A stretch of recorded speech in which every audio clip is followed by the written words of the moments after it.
Good morning everyone, welcome to my YouTube channel Rafale Educational Hub. Friends, आज है 13 मार्च 2022। 13 मार्च की current affair से जितने भी इम्पोर्टेंट क्वेश्चन बन सकते थे वो सभी हम आपके लिए इस वीडियो में लेकर आए हैं। यदि आप हमारे चैनल पर नए हैं तो हमारे YouTube channel Rafale Educational Hub को सब्सक्राइब करें और साथ ही साथ बेल आइकन को भी प्रेस करें, जिससे हमारे नोटिफिकेशन आपको सबसे पहले और समय से प्राप्त हो सके। तो चलिए फ्रेंड्स, स्टार्ट करते हैं आज के क्वेश्चन आंसर्स को। क्वेश्चन नंबर फर्स्ट है, हाल ही में सुप्रीम कोर्ट ने किसे उच्च अधिकार प्राप्त समिति के अध्यक्ष के रूप में नियुक्त किया है? तो इस क्वेश्चन का राइट आंसर है option number C, A.K. Sikri को नियुक्त किया है। देख लेते हैं इंपॉर्टेंट पॉइंट्स। सुप्रीम कोर्ट ने अपने पूर्व न्यायाधीश A.K. सीकरी को एक उच्चाधिकारी प्राप्त समिति के अध्यक्ष के रूप में नियुक्त किया है। इस समिति का गठन पूरे हिमालय घाटी पर 4 धाम महामार्ग विकास परियोजना के संचय और स्वतंत्र प्रभार पर विचार करने के लिए किया गया है। सीकरी समिति के अध्यक्ष के रूप में प्रोफेसर रवि चोपड़ा की जगह लेंगे।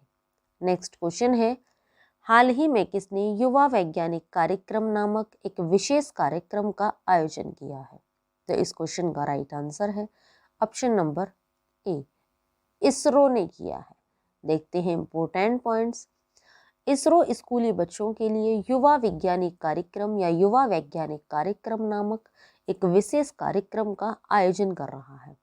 यह विशेष रूप से ग्रामीण क्षेत्रों के युवा छात्रों को अंतरिक्ष प्रौद्योगिकी, अंतरिक्ष विज्ञान एवं अंतिम अनुप्रयोगों पर बुनियादी ज्ञान प्रदान करेगा। कार्यक्रम का उद्देश्य देश भर में 150 छात्रों का चयन करना है जो 1 मार्च 2022 तक कक्षा 6-9 में पढ़ रहे हैं। नेक्स्ट क्वेश्चन है, हाल ही में कौन सा राज्य खतियान और मानचित्र सहित डिजिटल भूमि दस्तावेजों की डोर स्टेप डिलीवरी शुरू करेगा? तो इस क्वेश्चन का राइट आंसर है ऑप्शन नंबर सी, बिहार करेगा। बिहार की कैपिटल पटना है। देखते हैं और पॉइंट। बिहार सरकार राज्य में खतियान और मानचित्र सहित इन डिजिटल भूमि दस्तावेजों को डोर स्टेप डिलीवरी शुरू करेगी। यह जानकारी इनके राजस्व एवं भूमि सुधार मंत्री राम सूरत कुमार ने दी। खतियान कब्जा निर्धारित करने के लिए भूमि की पहचान के लिए एक दस्तावेज है। बिहार देश का पहला राज्य होगा जहां लोगों को इन दस्तावेजों की डोर स्टेप डिलीवरी की सुविधा मिलेगी। नेक्स्ट क्वेश्चन है, हाल ही में कौन $1 ट्रिलियन की अर्थव्यवस्था वाला भारत का पहला राज्य बनने जा रहा है? तो इस क्वेश्चन का राइट आंसर है ऑप्शन नंबर बी, महाराष्ट्र बनने जा रहा है। देखते हैं और भी पॉइंट्स। महाराष्ट्र $1 ट्रिलियन की अर्थव्यवस्था वाला भारत का पहला राज्य बनने जा रहा है। यह जानकारी महाराष्ट्र के उप मुख्यमंत्री हैं अजित पवार। उन्हीं ने मार्च 2022-23 के लिए राज्य का बजट पेश करते हुए दी। वित्तीय वर्ष 2022-23 के लिए राज्य की राजस्व प्राप्तियां 4,03,427 करोड़ रुपए आंकी गई है। महाराष्ट्र कृषि निर्यात नीति बनाने वाला पहला राज्य बन गया है। नेक्स्ट क्वेश्चन है, हाल ही में मछली उत्पादन बढ़ाने के लिए उड़ीसा ने किसके साथ साझेदारी की है? तो इस क्वेश्चन का राइट आंसर है ऑप्शन नंबर डी, नाबार्ड के साथ साझेदारी की है। देखते हैं इंपॉर्टेंट पॉइंट्स। उड़ीसा सरकार और नाबार्ड की फुल फॉर्म है national bank for agriculture and rural development, ने एक समझौता किया है। राज्य में मछली उत्पादन बढ़ाने के लिए मत्स्य पालन बुनियादी ढांचे के निर्माण के लिए एक समझौता ज्ञापन पर हस्ताक्षर किए हैं। समर्पित मत्स्य पालन एवं एक्वाकल्चर इंफ्रास्ट्रक्चर डेवलपमेंट फंड समुद्री और अंतर्देशीय क्षेत्रों में बुनियादी सुविधाओं के निर्माण में मदद करेगा। नेक्स्ट क्वेश्चन है, हाल ही में किसे IRDAI का अध्यक्ष चुना गया है? तो इस क्वेश्चन का राइट आंसर है option number A, Devashish Pandey को चुना गया है। देखते हैं और भी पॉइंट्स। केंद्र सरकार ने पूर्व वित्तीय सेवा सचिव देवाशीष पांडे को IRDAI, ये क्या होता है? तो यह भारतीय बीमा नियामक विकास प्राधिकरण का अध्यक्ष नियुक्त किया गया है। IRDAI के अध्यक्ष के रूप में इनका कार्यकाल 3 वर्ष का होगा। देवाशीष पांडे उत्तर प्रदेश कैडर के 1987 बैच के IAS ऑफिसर हैं। देवाशीष पांडे जनवरी 2022 में वित्तीय सेवा सचिव के पद से सेवानिवृत्त हुए हैं। नेक्स्ट क्वेश्चन है, हाल ही में ग्वालियर में पहले ड्रोन स्कूल का उद्घाटन किया है। तो इस क्वेश्चन का राइट आंसर है ऑप्शन नंबर डी, ए और बी दोनों। अब ए और बी कौन कौन है? तो ग्वालियर में पहले ड्रोन स्कूल का उद्घाटन किया है शिवराज सिंह चौहान, ये MP के CM है, और ज्योतिरादित्य सिंधिया, ये केंद्रीय नागरिक उड्डयन मंत्री हैं। देखते हैं इंपोर्टेंट पॉइंट्स। केंद्रीय नागरिक उड्डयन मंत्री हैं ज्योतिरादित्य सिंधिया, और मध्य प्रदेश के मुख्यमंत्री शिवराज सिंह चौहान ने संयुक्त रूप से मध्य प्रदेश के ग्वालियर में पहले ड्रोन स्कूल का उद्घाटन किया। यह ड्रोन स्कूल मध्य प्रदेश के विभिन्न शहरों में खोले जाने वाले 5 ड्रोन स्कूलों में से एक है। 11 दिसंबर 2021 को प्रदेश में 5 ड्रोन स्कूल खोलने की घोषणा की गई थी। अन्य 4 शहर भोपाल, इंदौर, जबलपुर और सतना है। ग्वालियर का यह ड्रोन स्कूल न केवल मध्य प्रदेश के युवाओं को तकनीक से जोड़कर आगे बढ़ाने का मार्ग प्रशस्त करेगा, बल्कि रोजगार के अवसर भी बढ़ाएगा। नेक्स्ट क्वेश्चन है, तो हाल ही में भारत के कितने हवाई अड्डों को एशियाई वर्ल्ड के ASQ अवार्ड्स 2021 में जगह मिली है? तो इस क्वेश्चन का राइट आंसर है ऑप्शन नंबर सी, 6 हवाई अड्डों। देखते हैं important points. Airport council international द्वारा वर्ष 2021 के एयरपोर्ट सर्विस क्वालिटी सर्वेक्षण में भारत के 6 हवाई अड्डों को आकार और क्षेत्र के अनुसार सर्वश्रेष्ठ हवाई अड्डे में जगह मिली है। इन हवाई अड्डों को वार्षिक यात्री यातायात के आधार पर विभिन्न श्रेणियों में एशिया क्षेत्र में से चुना गया है। एशियाई एयरपोर्ट सर्विस क्वालिटी पुरस्कार ग्राहक अनुभव में हवाई अड्डे की उत्कृष्टता को पहचानने के लिए यात्री सुविधाओं से संबंधित 33 मानकों को ध्यान में रखते हैं। छत्रपति शिवाजी महाराज अंतर्राष्ट्रीय हवाई अड्डा मुंबई में, इंदिरा गांधी अंतर्राष्ट्रीय हवाई अड्डा ये दिल्ली में है, राजीव गांधी अंतर्राष्ट्रीय हवाई अड्डा ये हैदराबाद में है, कोचीन अंतर्राष्ट्रीय हवाई अड्डा ये कोचीन में है, सरदार वल्लभ भाई पटेल अंतर्राष्ट्रीय हवाई अड्डा ये अहमदाबाद में है, एयरपोर्ट चंडीगढ़ एयरपोर्ट ये चंडीगढ़ में है, हवाई अड्डा परिषद अंतर्राष्ट्रीय मुख्यालय कहाँ है? तो ये मॉन्ट्रियल कनाडा में है, और एयरपोर्ट काउंसिल इंटरनेशनल की स्थापना 1991 में हुई थी। नेक्स्ट क्वेश्चन है, हाल ही में RBI ने किस बैंक को नए ग्राहकों के ऑनबोर्डिंग को रोकने का निर्देश दिए हैं? तो इस क्वेश्चन का राइट आंसर है ऑप्शन नंबर ए, पेटीएम पेमेंट्स बैंक को दिए हैं। देखते हैं इंपोर्टेंट पॉइंट्स। भारतीय रिजर्व बैंक ने पेटीएम पेमेंट्स बैंक लिमिटेड को तत्काल प्रभाव से ग्राहकों के ऑनबोर्डिंग को रोकने का निर्देश दिया है। बैंक को अपने IT सिस्टम का व्यापक सिस्टम ऑडिट करने के लिए एक IT ऑडिट फर्म नियुक्त करने का भी निर्देश दिया गया है। RBI ने बैंकिंग विनियमन अधिनियम 1949 की धारा 35A के तहत अपनी शक्तियों का प्रयोग करते हुए निर्णय लिया। पेटीएम पेमेंट्स बैंक लिमिटेड के अध्यक्ष Vijay Shekhar Sharma, Paytm payments bank limited के MD और CEO सतीश कुमार गुप्ता हैं, और पेटीएम पेमेंट्स बैंक लिमिटेड मुख्यालय ये नोएडा में है।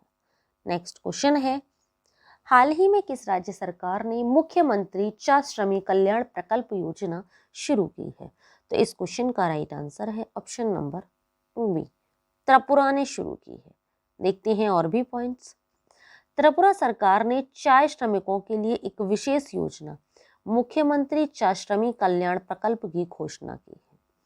इस विशेष योजना के कार्यान्वयन के लिए 85 करोड़ रुपए त्रिपुरा के 7,000 चाय बागान श्रमिकों को सामाजिक सुरक्षा जाल के तहत लाने की दिशा में एक कदम के रूप में आवंटित किए गए हैं। यह विशेष योजना राज्य सरकार और केंद्र सरकार द्वारा चाय बागान श्रमिकों को उनके लिए हकदार सुविधाओं को एकीकृत करके आवास, राशन और वित्तीय सहायता सुनिश्चित करेगी। नेक्स्ट क्वेश्चन है, हाल ही में कौन कोलगेट पामोलिव लिमिटेड की सीईओ और एमडी बनी है?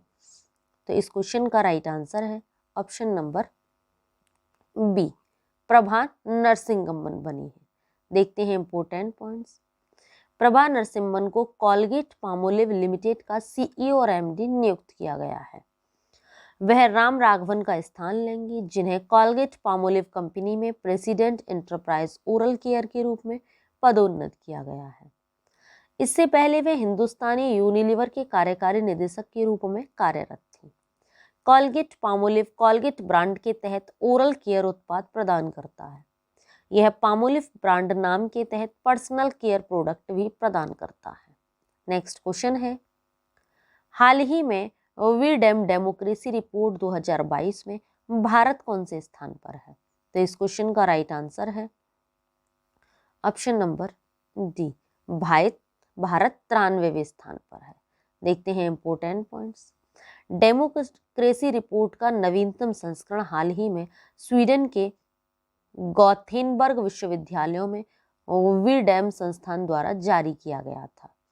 इस अध्ययन का शीर्षक democracy report 2022 autocratization changing nature, democracy report 2022 autocratization changing nature था। लिबरल डेमोक्रेटिक इंडेक्स रिपोर्ट में उनके स्कोर के आधार पर देशों को 4 शासन प्रकारों में वर्गीकृत करती है: liberal democracy, electoral democracy, electoral autocracy और क्लोज्ड ऑटोक्रेसी। शीर्ष 5 देश कौन कौन से हैं? तो स्वीडन, डेनमार्क, नॉर्वे, कोस्टारिका और न्यूजीलैंड। नेक्स्ट क्वेश्चन है, हाल ही में पेट्रोलियम प्राकृतिक गैस मंत्रालय स्वच्छता पखवाड़े पुरस्कारों में से किस कंपनी को प्रथम स्थान दिया गया है? तो इस क्वेश्चन का राइट आंसर है option number D, India oil Corp limited को दिया गया है। देखते हैं इंपॉर्टेंट पॉइंट्स। पेट्रोलियम एवं प्राकृतिक गैस मंत्री हरदीप सिंह पुरी ने 11 मार्च 2022 को पेट्रोलियम एवं प्राकृतिक गैस मंत्रालय के स्वच्छता पखवाड़े पुरस्कार विजेताओं को प्रदान किए हैं। इंडियन ऑयल कॉर्प लिमिटेड को पहला, oil and natural gas Corp को दूसरा और हिंदुस्तान पेट्रोलियम कॉर्पोरेशन लिमिटेड को तीसरा स्थान मिला है। उन्होंने मंत्रालय के वार्षिक प्रकाशन भारतीय पेट्रोलियम और प्राकृतिक गैस सांख्यिकी 2020-21 का भी शुभारंभ किया है। नेक्स्ट क्वेश्चन है, हाल ही में किस आईआईटी ने भारतीय मानक ब्यूरो के साथ एक समझौता ज्ञापन पर हस्ताक्षर किए हैं? तो इस क्वेश्चन का राइट आंसर है option number C, IIT Roorkee के साथ। देखते हैं और भी पॉइंट्स। भारतीय मानक ब्यूरो ने आईआईटी रुड़की में बीआईएस मानकीकरण चेयर प्रोफेसर की स्थापना के लिए 10 मार्च 2022 को आईआईटी रुड़की के साथ एक समझौता ज्ञापन पर हस्ताक्षर किए। मानकीकरण और अनुरूपता मूल्यांकन पर गतिविधियों के लिए संस्थान में बीआईएस द्वारा स्थापित यह पहला मानकीकरण चेयर हो। समझौता ज्ञापन मानकीकरण और अनुरूपता मूल्यांकन के क्षेत्र में अनुसंधान एवं विकास की सुविधा प्रदान करेगा। नेक्स्ट क्वेश्चन है, हाल ही में किस शहर में अच्छे स्वास्थ्य और कल्याण के लिए यूनानी चिकित्सा में आहार और पोषण पर अंतर्राष्ट्रीय सम्मेलन आयोजित किया गया है? तो इस क्वेश्चन का राइट आंसर है ऑप्शन नंबर डी, श्रीनगर में किया गया है। देखते हैं और भी पॉइंट्स। केंद्रीय आयुष और पतन, पोत और जलमार्ग मंत्री सर्बानंद सोनोवाल ने 10 मार्च 2022 को श्रीनगर में अच्छे स्वास्थ्य और कल्याण के लिए यूनानी चिकित्सा में आहार और पोषण पर अंतर्राष्ट्रीय सम्मेलन का उद्घाटन किया है। उन्होंने घोषणा की कि यूनानी चिकित्सा के क्षेत्रीय अनुसंधान संस्थान को उत्कृष्टता केंद्र के रूप में विकसित किया। सत्र में 2 यूनानी पुस्तकों का विमोचन हुआ है। तो ये था फ्रेंड्स आज का हमारा वीडियो। आप सभी को हमारा वीडियो कैसा लगा हमें नीचे कमेंट बॉक्स में कमेंट करके ज़रूर बताएं। यदि आप सभी को हमारा वीडियो अच्छा लगा हो, यूज़फुल लगा हो, तो हमारे वीडियो को लाइक करें और ज़्यादा से ज़्यादा लोगों को शेयर भी करें। यदि आप सभी लोगों ने करंट अफेयर के प्रीवियस वीडियो नहीं देखे हैं तो नीचे डिस्क्रिप्शन में लिंक दिया हुआ है, आप हमारे दिए हुए लिंक पर क्लिक करके करंट अफेयर के प्रीवियस वीडियो देख सकते हैं। ये वीडियोस आप सभी के लिए हर एग्जाम की दृष्टि से काफ़ी यूजफुल है। Thanks for watching video friends.